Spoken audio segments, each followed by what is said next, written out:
এইটো কৰোনাৰ যিজন মানে আমি ইয়াত জাষ্টিছ বুলি কওঁ, তেখেতৰ কোৰ্টত প্ৰথম শুনানি আৰম্ভ কৰিছে। তদন্ত প্ৰক্ৰিয়া তেওঁলোকে প্ৰায় সামৰণিৰ পিছত তদন্তকাৰী বিষয়াই তেওঁ সাক্ষ্যদান কৰিছে।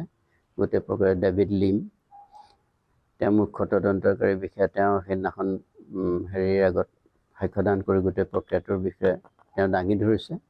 আৰু বাঘটো কেনেকৈ কি কথা হৈছে, কি পাইছে তেওঁ সেইবিলাক।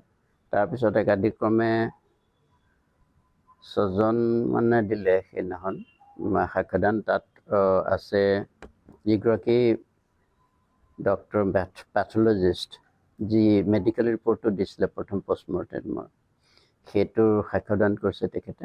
কি আছে তাত সেইটো তেওঁ দেখুৱাইছে, কি তেওঁ পাইছিলে সেই অৱস্থাত। তেওঁ সেইটো দাঙি ধৰিছে কোৰ্টৰ আগত। তেওঁ কোৱা নাই যে এইটো বহুত বেছি আছিল বা কিবা কিবি, সেইবোৰ মন্তব্য তেওঁৰ ৰিপৰ্টটো দাঙি ধৰিছে। আৰু তাৰপিছত আহিলে সেই চালকজন, ইয়াতখনৰ মূল চালকজনে তেওঁ দিছে। তেওঁ গোটেই ঘটনাটো প্ৰথমৰ পৰা কৰি আহিছে, কেনেকৈ বুক হৈছিলে, বুক কৰিছে তেওঁলোকৰ ৱেবছাইটৰ যোগেদি, বুক কৰি এছাম এছ'চিয়েশ্যনৰ ল'ৰাবোৰে। আৰু আহি পেলাই তেওঁ সেই যেতিয়া পালে, যেতিয়া এনেকুৱা মুহূৰ্তত চবকে তেওঁ কৈছে, ব্ৰিফ কৰিছে সেইবিলাক, যে মেডিকেল ছেফটিৰ কাৰণে নিজৰ লাইফ জেকেট চবেই অপৰিহাৰ্য বুলি কৈছে। এইবোৰ কথা চব তেওঁ কৈ গৈছে এফালৰ পৰা, চবকে কৈছে ইণ্ডিভিজুৱেলি। তাৰপিছত যেতিয়া সেই অকণমান দেখিলে জুবিন গাৰ্গক উইদাউট লাইফ জেকেট, তেওঁ চিঞৰ বাখৰ কৰিছে, তেওঁ সেইটো কথাও কৈছে। আৰু আল্টিমেটলি তেওঁ নদীত মানে সাগৰত তেওঁ নিজে জাপ গৈ পেলাই উদ্ধাৰ কৰিবলৈ চেষ্টাটো কৰিছে। সেইবোৰ তেওঁ ডিটেইলছ অভিজ্ঞতাটো দিলে। তাৰপিছত আমাৰ ৰূপকমল কলিতা, এজন প্ৰৱাসী অসমীয়া, তেওঁ নিজৰ সাক্ষ্যদান কৰিলে। তেওঁ কিয় দেৰিকৈ আহিছিল, অলপ তেওঁ পাৰিবাৰিক অলপ পৰিয়ালৰ অসুবিধা আছিলে, সেইটো কাৰণে এটেণ্ড কৰি পেলাই অলপ দেৰি হৈছিলে। লাষ্ট মমেণ্টত তেওঁ আহি পাইছিলে।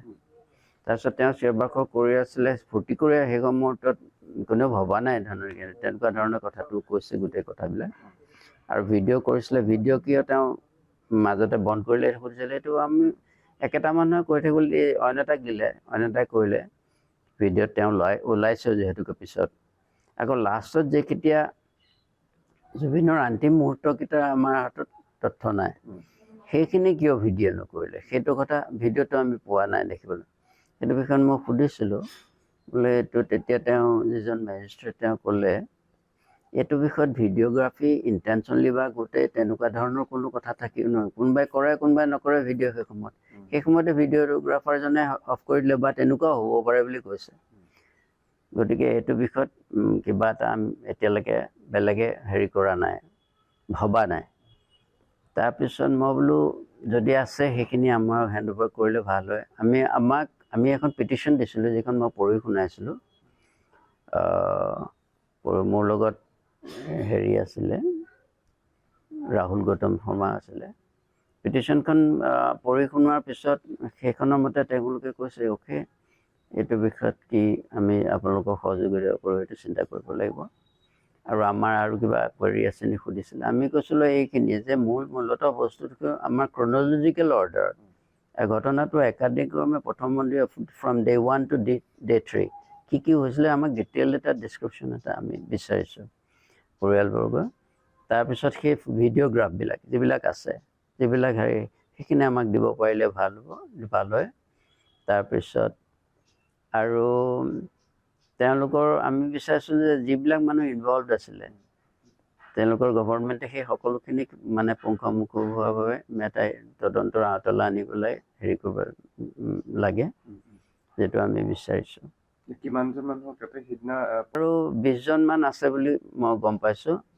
সেইটো মই একজেক্টলি ক'ব নোৱাৰোঁ। বহুতে কৈছে 37 নে 36 মেম্বাৰ্ছক তেওঁলোকে ইণ্টাৰোগেট কৰিছে, আৰু যিসকলক কোৰ্টলৈ অনা হ'ব। এনে February 2 আৰু 3 দুইটা দিনতে আছে। আকৌ নেক্সট হিয়াৰিং দিছে। গতিকে সেইদিনাখনো পৰিয়ালৰ মানুহ কোনোবা উপস্থিত থাকিব পাৰিলে ভাল হ'ব। তেওঁলোকে কৰিছে।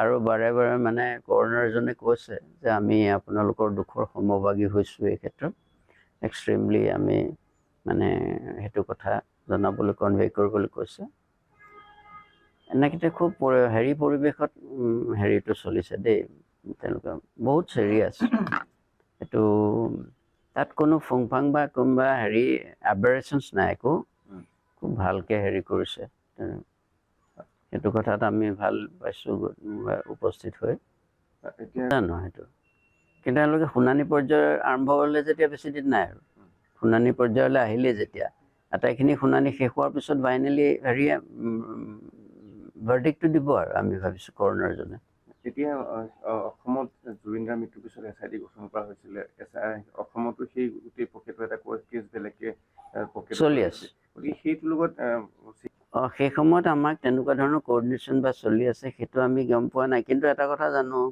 এতিয়া গৰিমাৰ লগত এই কেছটোৰ প্ৰথমৰ পৰাই তেওঁলোকে তদন্তকাৰী বিষয়াই যোগাযোগ কৰি আছে যোগাযোগ কৰিছে গৰিমাৰ ফালৰ পৰাও সকলোবিলাকলৈ ৰেছপন্স কৰিছে তাই আৰু ফাইনেলি এইটো স্বাস্থ্যজনিত কাৰণত উপস্থিত হ'ব পৰাহে পৰা নাই সেইকাৰণে এতিয়া আপুনি তাৰমানে আচলতে কিছুমান কথা ক'বলৈ বৰ সহজ তালৈ গৈ কেছ এটা দিয়া নাই যেতিয়া এই ঘটনাটো ঘটিছিল সেই সময়ত এতিয়া গৰিমাৰ যিটো মানসিক অৱস্থা সেই অৱস্থাটো মুভ কৰি বেলেগ দেশ এখনলৈ গৈ হেৰি এটা কৰাৰ কথাটো ইমান ভাবিব নোৱাৰা কথা আছিলে সেই সময়টোত এনেকুৱা এটা ডিভাষ্টেটিং ষ্টেটত আছিলে গতিকে নৰ্মেল হওঁতেই কেইবাদিনো গৈছে আমাৰ স্থানীয়ভাৱে গুৱাহাটীত কেছটো তৰাই আমাৰ দুদিন পিছত আমি দৌৰিছোগৈ সেই সময়ত কোৰ্টলৈ যে দৌৰিব লাগে ইম'চনেলি একেবাৰে চাৰ্চাৰ্জ এটমস্ফিয়াৰ এটা আছিলে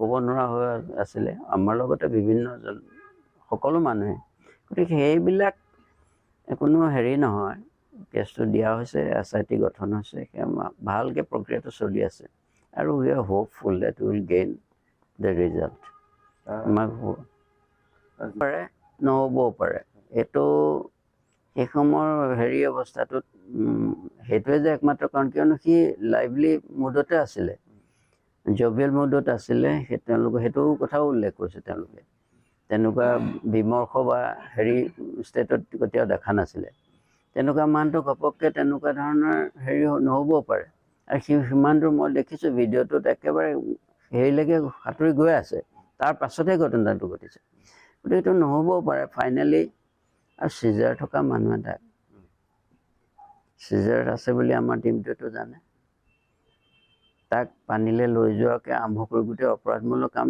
সেইটো অপৰাধমূলক কাম বুলিয়ে ধৰিব লাগিব তাৰ পাছতো তেওঁলোকে মেডিকেল যিখিনি হেৰি কৰিব লাগে সেইখিনি লগে লগে তৎকালে দিয়াত ব্যৰ্থ হৈছে বুলি আমি ভাবিছোঁ আৰু দ্বিতীয় কথা চিজাৰ হোৱা মানুহখিনিক CPR নে এইটো কৰিব নালাগে বোধহয় সেইটো মেডিকেল এক্সপাৰ্টে ক'ব পাৰিব ড্ৰাউনিং বুলি ভাবি লৈ পেলাই কৰিছে যেতিয়া এইটো বেলেগ কথা কিন্তু ভাবাৰ আৰু প্ৰেক্টিকেলি সেইটো কথাত কনচাল্ট কৰি ল'ব লাগিছিলে কিয়নো সি যথেষ্ট ইনজুৰি হৈছে বডিটো আৰু আমি এনেই সৰুৰ পৰা দেখি আছোঁ চিজাৰ হোৱা মানুহক খন্তেক পিছতে সি সেইটো ৰিভাইভ হ'বলৈ তাৰ বডিটোৰ ভিতৰৰ পৰা এটা ফ'ৰ্চ হেৰি হয় আল্টিমেটলি আকৌ ভাল হৈ যায় সেইটো নকৰি ফটককৈ CPR টিপাৰ দি এইটো এটা মই ভাবিছোঁ যে মোৰ নিজৰ মনৰ কথাটো কৈছোঁ এইটো ভুল হৈছে এতিয়া আমি আশাবাদী আমি ৰৈ আছোঁ আশাবাদী অসম চৰকাৰে যিটো চিট গঠন কৰিছে গুপ্তাজীৰ আণ্ডাৰত তেখেতৰ ই ডেফিনেটলি উইল ডেলিভাৰ দ্য